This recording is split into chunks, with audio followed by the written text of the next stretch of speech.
ലൈറ്റെല്ലാം അണച്ച്. ഇനി അളിയൻ്റെ മുറിയിലെ ലൈറ്റാ, അത് അണഞ്ഞ് കിടക്കണം. അപ്പം എല്ലാവരും ഉറങ്ങി.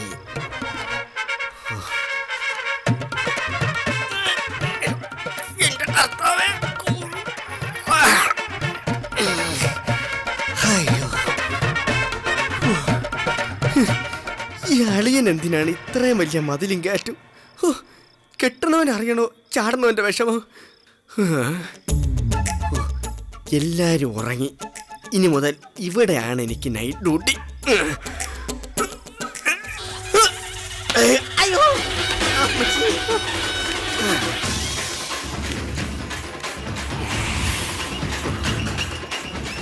ഒരു കണക്കിന് അളിയൻ പിശുക്കനായത് നല്ലതായി. അല്ലെങ്കിൽ വല്ല പട്ടിയെങ്ങാനും വളർത്തിയിരുന്നെങ്കിൽ അതിലൂടെ കിടന്ന് കടിയോടേണ്ടി വന്നേനെ.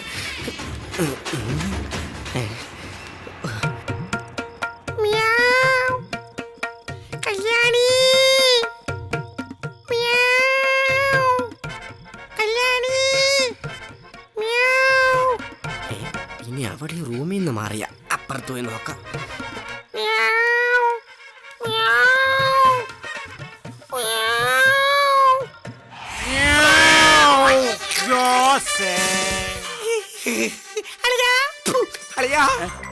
ഞാൻ ഉറങ്ങിയില്ല അളിയ.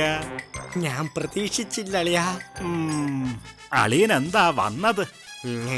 കിടന്നിട്ട് ഉറക്കം വരണില്ല. എനിക്ക് തോന്നി. അളിയന് സുഖാണ്. അത് ചോദിക്കാനാണോ പാതിരാത്രിക്ക് വന്നത്? അതെ. എന്നെ ഇങ്ങനെ സ്നേഹിക്കല്ലേ അളിയ. അല്ല, അളിയ എന്നും ഉറങ്ങാൻ വയ്യുവോ? ഇനി ഉറങ്ങുകയില്ല. എന്നാ പിന്നെ ഞാൻ പോട്ടാ. മേരിപ്പെങ്ങളെ വിളിച്ചണ്ട, ഞാൻ വന്ന് സുഖം അന്വേഷിച്ചു പോയെന്ന് പറഞ്ഞാൽ മതി. ആയിക്കോട്ടെ. അപ്പൊ ഗുഡ് നൈറ്റ്. ഓ ഓ ഓ. ഗേറ്റ് ഒന്ന് തുറന്നു തന്നാ. അല്ല, അളിയന്റെ ശീലം അതല്ലല്ലോ. തിരിച്ചു ചാടിയാ മതി. ഞാൻ ഗേറ്റിന് പുറത്തും അളിയൻ ഗേറ്റിനകത്തും, അത്ര വ്യത്യാസമേ ഉള്ളൂ. പക്ഷെ പണി ഒന്നാ, അത് മറക്കണ്ട. ഇന്നത്തെ വാരഫലത്തിൽ ഉണ്ടായിരുന്ന കാര്യപരാജയമാണ്. വെറുതെ ചാടി. സൂക്ഷിച്ചു പോണം, ഇഴജന്തുക്കള് കാണും. അളിയനെക്കാട്ടിയും വലിയ വിഷജന്തു ഏതളിയാ? വെറുതെ ഓട്ടോറിക്ഷയുടെ കാശും കളഞ്ഞ് ഇത്രയും ദൂരം വന്നു. അപ്പൊ ഇന്നും പട്ടിണി തന്നെ. വീട്ടിൽ ക്ലാരയും ഉറങ്ങിക്കാണും.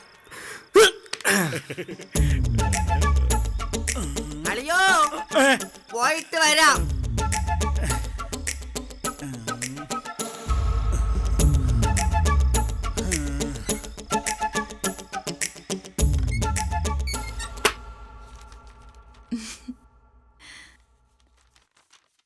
ആദ്യം ഭീമേട്ടനാ അവയവദാനത്തിന് തയ്യാറാണെന്ന് പറഞ്ഞത്.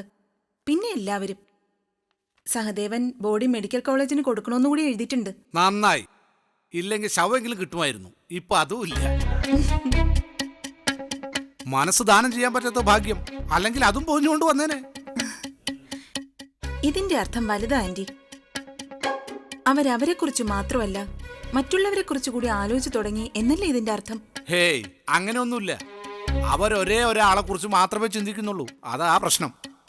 അവരീ കാണിക്കുന്നതൊക്കെ കാണുമ്പോ സത്യത്തെ എനിക്ക് പേടിയാകുന്നു. ആന്റി ഉദ്ദേശിക്കുന്നത് എനിക്കറിയാം. അത് മാറിക്കോളും. സ്വന്തമായ ഒരു ലക്ഷ്യത്തിലേക്ക് എത്തുമ്പോ ഇഷ്ടങ്ങളും തീരുമാനങ്ങളും ഒക്കെ മാറി വരും. അതുവരെ ഒരു ലക്ഷ്യമായി നിൽക്കുന്നതിൽ എനിക്ക് വിരോധമൊന്നുമില്ല.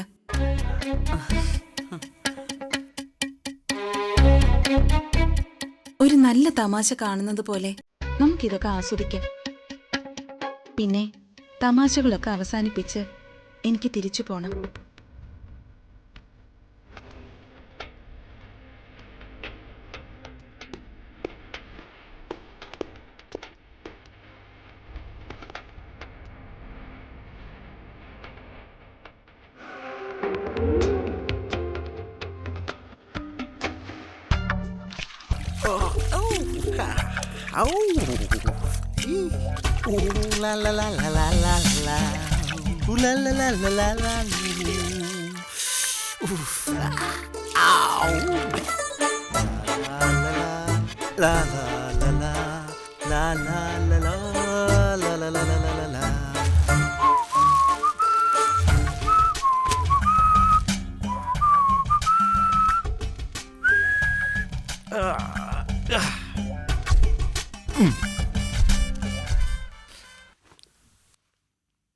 അർജുനൻ, അനുരാധ, അനുരാഗം.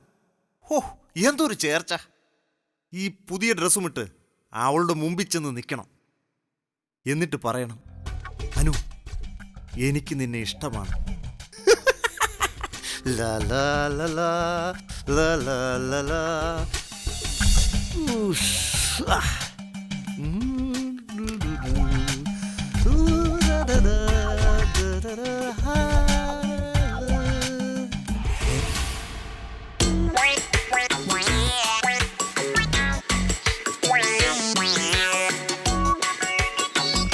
ഇവിടെ വച്ചിരുന്ന ഡ്രസ് അവിടെ പോയി.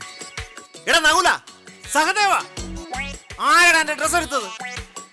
ഇവന്മാരെ ഇന്ന് ഞാൻ നകുല.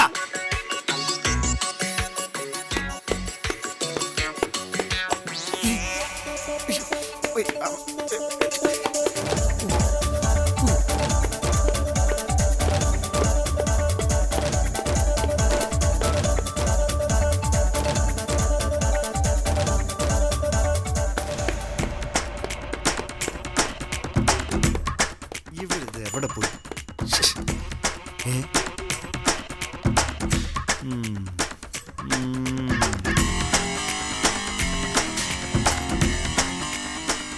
എടാ പെരുങ്കള്ള, തിരിയടാ. ഏട്ടനോ?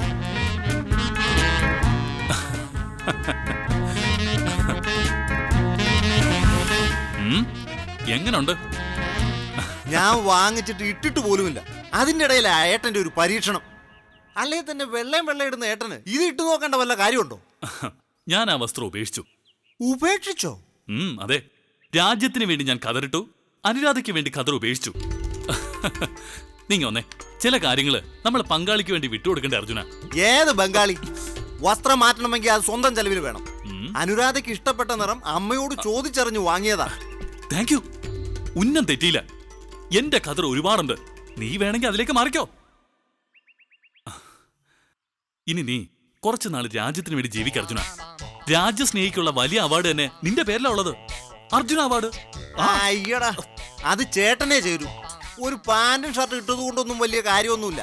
മനസ്സിലെ ചെറുപ്പം വേണം. സത്യാന്വേഷണ പരീക്ഷണങ്ങൾ വായിച്ച് ഏട്ടന്റെ മനസ്സ് ഗാന്ധിജിയോളം വയസ്സായി പോയി. ഞാനത് മാറ്റിയടാ.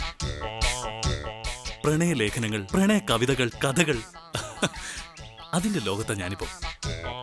സത്യത്തിൽ നീ എന്നെ ഏട്ടാന്ന് വിളിക്കേണ്ട കാര്യമൊന്നുമില്ല. പരസ്പരം പേര് വിളിക്കാവുന്ന അകലമേ പ്രായത്തിനുള്ളൂ. ആണോ? എടാ ധർമ്മ, ഈ പാന്റും ഷർട്ട് കൂര, അല്ലെങ്കിൽ നിന്റെ പണിയാൻ തീർക്കും. അർജുന, നമ്മുടെ പ്രായം അടുത്തടുത്തല്ലേ? എന്നാലും പെട്ടെന്ന് ഇത്രയും മാറരുത്, പതുക്കെ മതി. പിടിക്കരുത്. അർജുന വിട്. അർജുന വിട്. അനുരാധ, ഏട്ടാ,